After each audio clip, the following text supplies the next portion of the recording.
Assalamualaikum warahmatullahi wabarakatuh. Saya Sahra Safira Almawardi dari Fakultas Psikologi Universitas Negeri Makassar. Dari kelas Psikologi A akan meninjau dan membahas seputar urgensi Pancasila sebagai pandangan hidup bangsa dan dasar negara. Sebelum kita melanjutkan lebih jauh, apa sih konsep negara itu sendiri? Nah, negara adalah suatu organisasi kekuasaan yang berdaulat dengan tata pemerintahan melaksanakan tata tertib atas suatu umat di suatu daerah tertentu. Hal ini telah diungkapkan oleh salah satu tokoh yang bernama Diponolo pada tahun 1975. Setelah kita meninjau dari konsep negara itu sendiri, perlu kita mengetahui tujuan negara. Nah, secara teoritik bahwa ada beberapa tujuan negara, di antaranya yang pertama adalah kemerdekaan, kedua kekuasaan, kekuatan, dan kebesaran serta keagungan, yang ketiga adalah kepastian hidup, keamanan, dan ketertiban, yang keempat adalah keadilan, dan yang terakhir adalah kesejahteraan dan kebahagiaan hidup. Kemudian disambut oleh konsep dan urgensi dasar negara. Secara etimologis, istilah dasar negara maknanya identik dengan istilah norma dasar, cita hukum, cita negara, serta dasar filsafat negara. Banyaknya istilah dasar negara dalam kosakata bahasa asing menunjukkan bahwa dasar negara bersifat universal. Dalam arti setiap negara memiliki dasar negara. Untuk memahami urgensi Pancasila sebagai dasar negara, dapat menggunakan dua pendekatan, yaitu kelembagaan dan personal atau sumber daya manusia. Pendekatan institusional atau kelembagaan, yaitu membentuk dan menyelenggarakan negara yang bersumber pada nilai-nilai Pancasila, sehingga negara Indonesia memenuhi unsur-unsur sebagai negara modern yang menjamin terwujudnya tujuan negara atau terpenuhinya kepentingan nasional.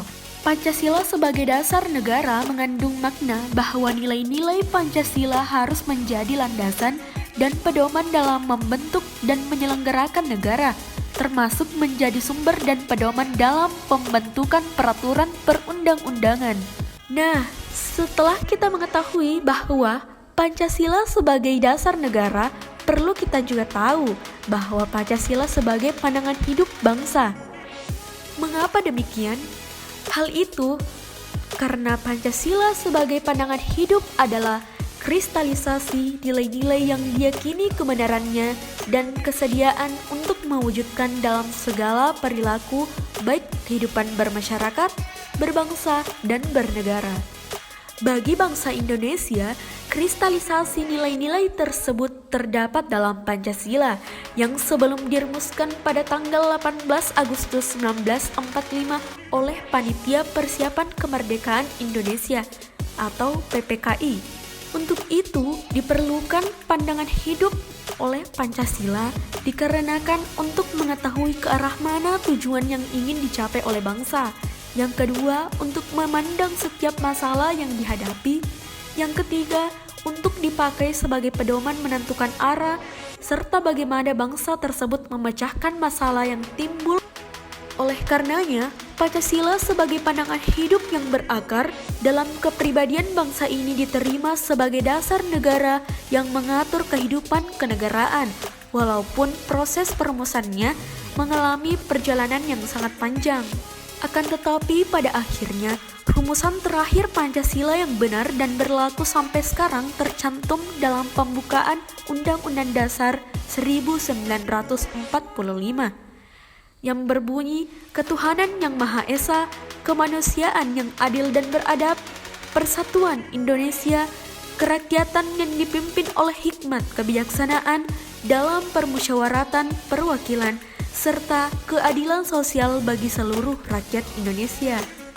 Untuk itu, sangat penting kedudukan Pancasila sebagai pandangan hidup bangsa dan dasar negara.